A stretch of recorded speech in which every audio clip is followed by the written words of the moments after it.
Evens, okay. Whoa. Oh, I'm sorry, Hannah. So I'm afraid that's -4 for Hannah. Sorry, Hannah. You're stiff and sore. It's a whole different way of learning than thinking about it being someone else a long time ago, that it's foregone conclusion, it already happened. In this, they don't know what the right answer is. They don't know what's going to happen when they choose X. And it makes it very immediate, it makes it very alive for them. Welcome to Oro City. Isn't it amazing? I look at the history of the time. I do about 6 months of research. Everything in this is real history. All of the identities are actual people. Everything that happens really happened.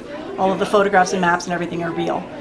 So they're learning an enormous amount of content, and it's all standards-based, so it's all the curriculum they're required to learn anyway. Nothing in here is extra. But I'm trying to make it interactive and hands-on and emotional so that it is much more memorable for them. You've just arrived in Oro City, Colorado. You set up your tent and head down to California Gulch to stake your claim. So they all take on identities from the time, and then things are happening to them. They have to make decisions that people at the time would have had to make. For example, in mining, they have to stake a claim. They have to decide what claim they're going to choose, and are they going to, they have opportunity costs. There's a lot of math in this. Are they going to invest all of their money and take out a loan, but then they risk going bankrupt? Are they going to just work as a miner, but then they can't strike it rich? They've got all those sort of decisions to make. I tell you, like, he salted the claim. That means he took a couple of chunks of gold worth 20 bucks, sprinkled them in so you'd find them. It's worthless. They have to roll the dice, so there's an element of chance and luck, which makes it very exciting. I have an actor reading aloud primary source documents from the time so that they can relate to what people at the time are going through, and I put that in, like, when you're about to arrive in Oro City, you hear letters from Oro City, so that it's relevant to your experience, and then they care about it. This is their mountain home until fortune favors them and their purses become fat with gold. The depth and the detail is what makes it come alive for the kids. Well, they're going to go up into the mountains and find out what happens on their trip to the mountains. They'll hear primary sources from Oro City.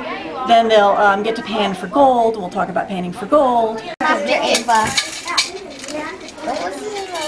If I do them in 4th grade and pioneers, and I come in 5th grade and I do American Revolution with the same kids, they come in and they remember me. It was a year ago. It was 4 hours a year ago. They remember their identities, and they'll take the identity cards and they're writing down all of their identities. I'm like, why are you doing that? We're going to play it at recess. You know? It really captures their imaginations.